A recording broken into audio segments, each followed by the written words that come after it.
Ideas, character, and the Army value of respect.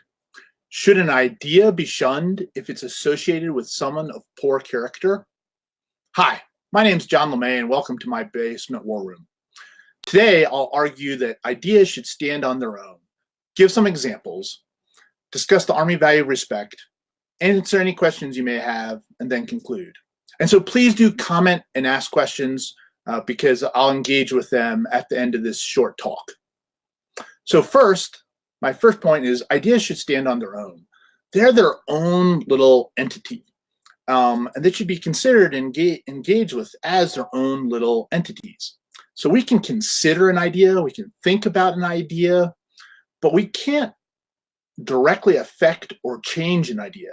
In order to do that, we have to create another idea, and then that idea has to interact with the original idea. So ideas are their own little thing, and only another idea can change an idea. Okay, so let me give some examples. The first is my favorite, which is a map. Now, a map is certainly a model, but in many respects, it's just a collections of ideas wrapped together and presented. So if I have some concerns or issue with a map, I mean, do I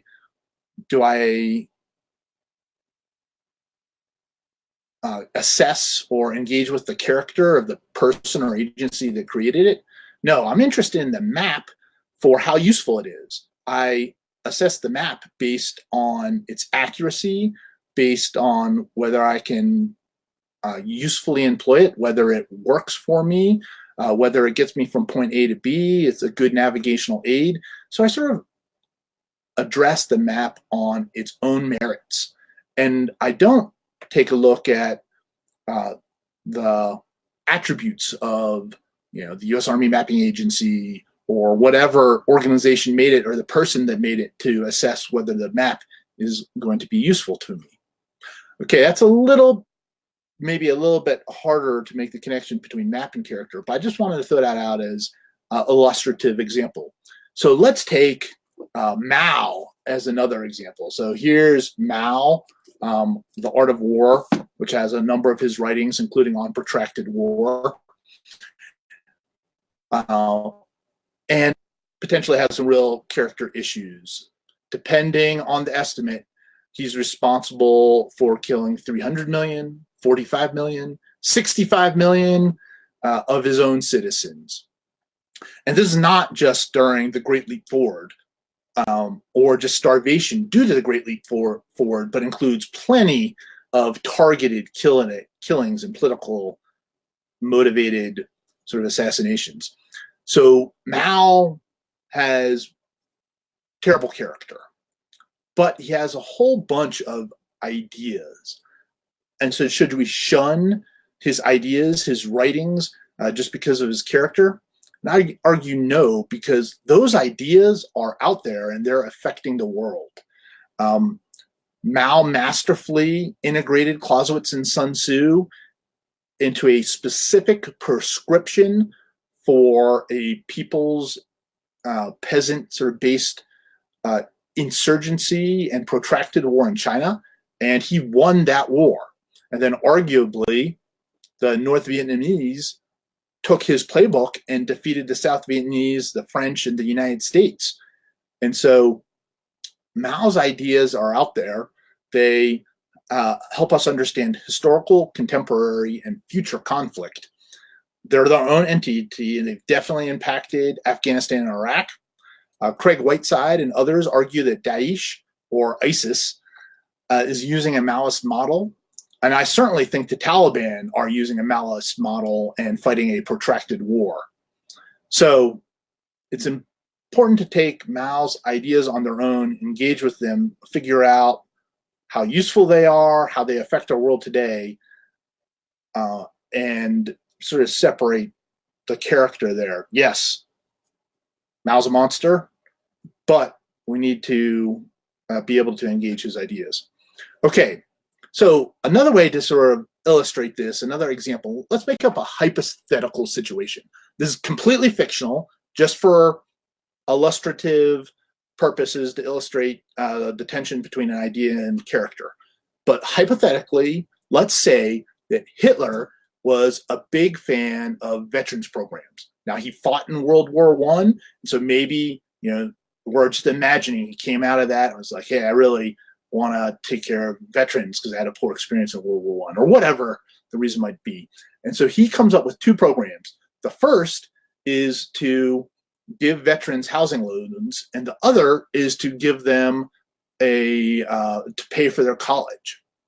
Okay, so now today in the real world, those are sort of the backbone of the Veterans Administration programs. I mean, the VA housing loan and the GI/9/11 or the Montgomery/9/11 GI bills for paying for veterans college are the cornerstone of the United States government's support to its veterans.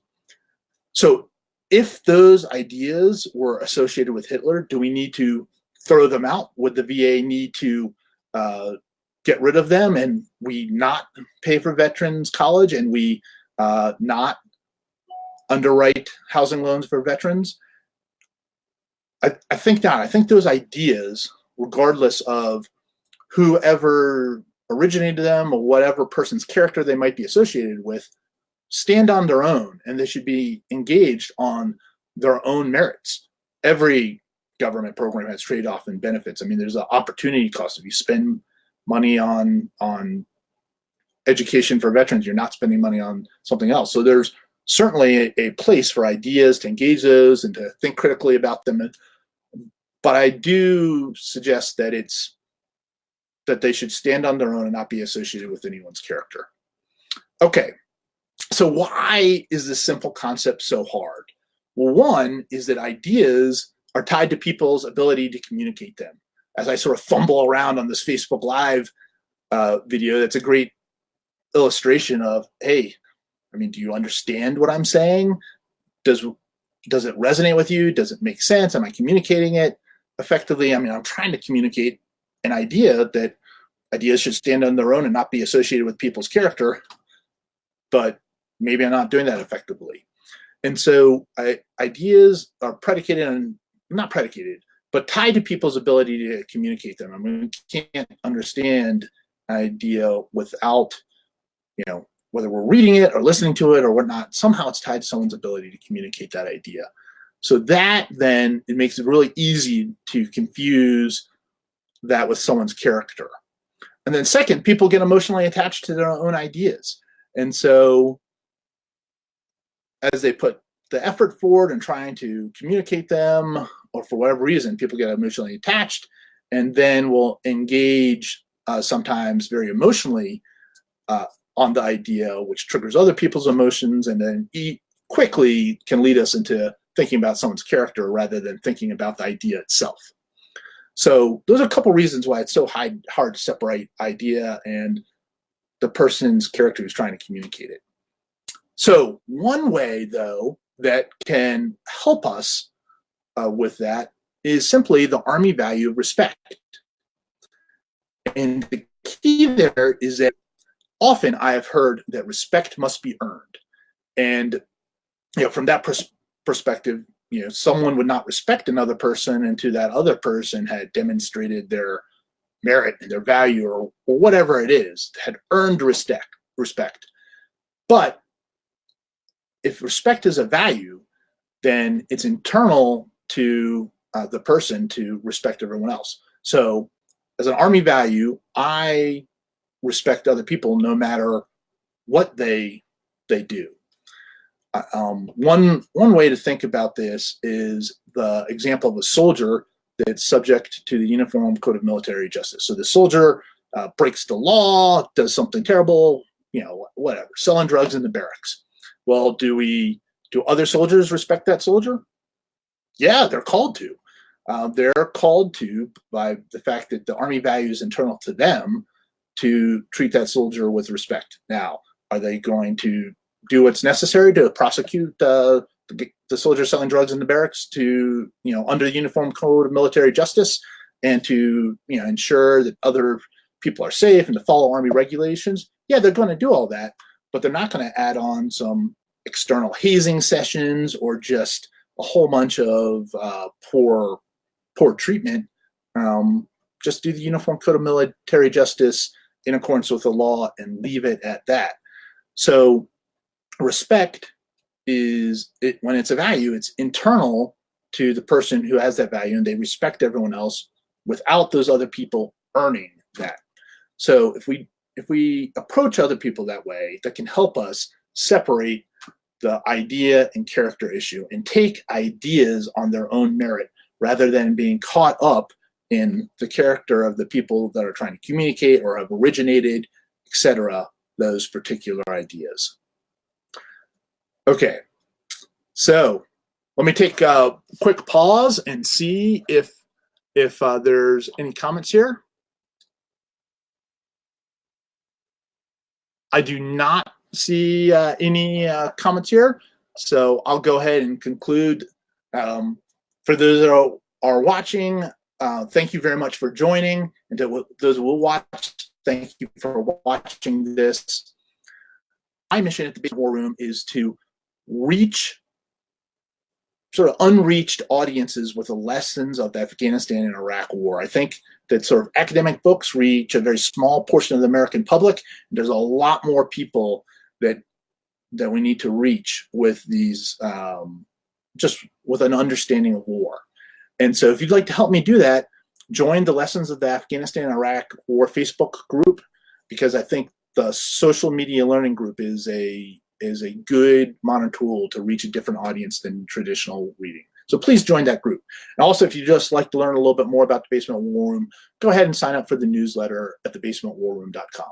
Thank you very much again for joining me today.